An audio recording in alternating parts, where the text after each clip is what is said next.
ಈ 3 ಸಮಯದಲ್ಲಿ ಸಂಭೋಗ ಮಾಡಲೇಬಾರದು. 1. ಹೆಂಗಸರು ಬೆಳಿಗ್ಗೆ ಎದ್ದ ತಕ್ಷಣ ತಲೆ ಸ್ನಾನ ಮಾಡಿದ ನಂತರ ಗಂಡಸರು ಯಾವತ್ತೂ ಅವರ ಜೊತೆ ಸಂಭೋಗ ಕ್ರಿಯೆಯಲ್ಲಿ ಭಾಗಿಯಾಗಬಾರದು. ಯಾಕೆಂದರೆ ಬೆಳಿಗ್ಗೆ ಎದ್ದ ತಕ್ಷಣವೇ ಅವರು ದೇವರ ಪೂಜಾ ವಿಧಿ ವಿಧಾನದಲ್ಲಿ ಮಗ್ನರಾಗಿರುತ್ತಾರೆ. ಅಂತಹ ಕಾರ್ಯದಲ್ಲಿ ತೊಡಗಿದ ಹೆಂಗಸರನ್ನು ಯಾವತ್ತೂ ಕೂಡ ಸಂಭೋಗ ಕ್ರಿಯೆಯಲ್ಲಿ ಎಳೆದು ತರಬಾರದು. ಅದು ದೇವರಿಗೂ ಕೂಡ ಇಷ್ಟ ಆಗುವುದಿಲ್ಲ. 2. ಸ್ನೇಹಿತರೆ, ಇನ್ನು ಗ್ರಹಣದ ಸಮಯದಲ್ಲಿ ಯಾವತ್ತೂ ಕೂಡ ಗಂಡ ಹೆಂಡತಿ ಮಿಲನ ಆಗಲೇಬಾರದು. ಈ ಸಮಯದಲ್ಲಿ ಗಂಡ ಹೆಂಡತಿ ಸಂಭೋಗ ಕ್ರಿಯೆಯಲ್ಲಿ ಭಾಗಿಯಾದರೆ ಹುಟ್ಟುವ ಮಕ್ಕಳ ಮೇಲೆ ವ್ಯತಿರಿಕ್ತ ಪರಿಣಾಮವನ್ನುಂಟು ಮಾಡುವ ಅಪಾಯದಲ್ಲಿ ಸಿಲುಕಿ ಹಾಕಿಕೊಳ್ಳುತ್ತೀರಾ. ಇಂತಹ ತಪ್ಪನ್ನು ಯಾವುದೇ ಕಾರಣಕ್ಕೂ ನೀವು ಮಾಡಲು ಹೋಗಬೇಡಿ. ಇಲ್ಲಸಲ್ಲದ ತೊಂದರೆಗೆ ಸಿಲುಕುವ ಬದಲು ಗ್ರಹಣ ಮುಗಿದ ನಂತರ ನೀವು ಯಾವುದೇ ಚಟುವಟಿಕೆಯಲ್ಲಿ ಭಾಗವಹಿಸಬಹುದು. 3.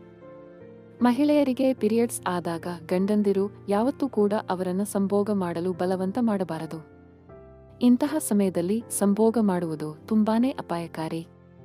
ಪೀರಿಯಡ್ಸ್ ಸಮಯದಲ್ಲಿ ಹೆಣ್ಣು ಮಕ್ಕಳಿಗೆ ತುಂಬಾನೇ ನೋವಾಗುತ್ತಿರುತ್ತದೆ.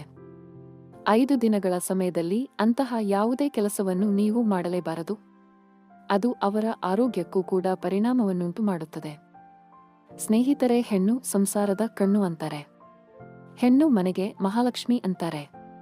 ಮನೆಯ ನಂದಾದೀಪ ಕೂಡನು ಅಂತಾರೆ. ಅಂತಹ ಹೆಣ್ಣಿಗೆ ನಾವು ಯಾವತ್ತೂ ಕೂಡ ಅಗೌರವ ತೋರಿಸಬಾರದು. ಬಲವಂತವಾಗಿ ಸಂಭೋಗ ಕ್ರಿಯೆಯಲ್ಲಿ ಅವರ ಜೊತೆ ಭಾಗಿಯಾಗಬಾರದು. ಅದಕ್ಕೆ ಸಮಯ, ಸಂದರ್ಭ ಎಲ್ಲವೂ ಕೂಡ ಇರುತ್ತೆ. ಅವರ ಜೊತೆ ಪ್ರೀತಿಯಿಂದ ನಡೆದುಕೊಳ್ಳಿ. ಅವರನ್ನು ಯಾವತ್ತೂ ಕೂಡ ನೋಯಿಸಬೇಡಿ. ಆಗ ಮಾತ್ರ ಹೆಣ್ಣು ನಿಮಗೆ ನಿಜವಾಗಲೂ ಮನಸಾರೆ ಒಲಿಯೋದು. ವಿಡಿಯೋದಲ್ಲಿರುವ ಮಾಹಿತಿ ಇಷ್ಟ ಆಗಿದ್ರೆ ದಯವಿಟ್ಟು ವಿಡಿಯೋನ ಲೈಕ್ ಮಾಡಿ ಹಾಗೂ ಈ ಮಾಹಿತಿನ ಎಲ್ಲರಿಗೂ ಶೇರ್ ಮಾಡಿ.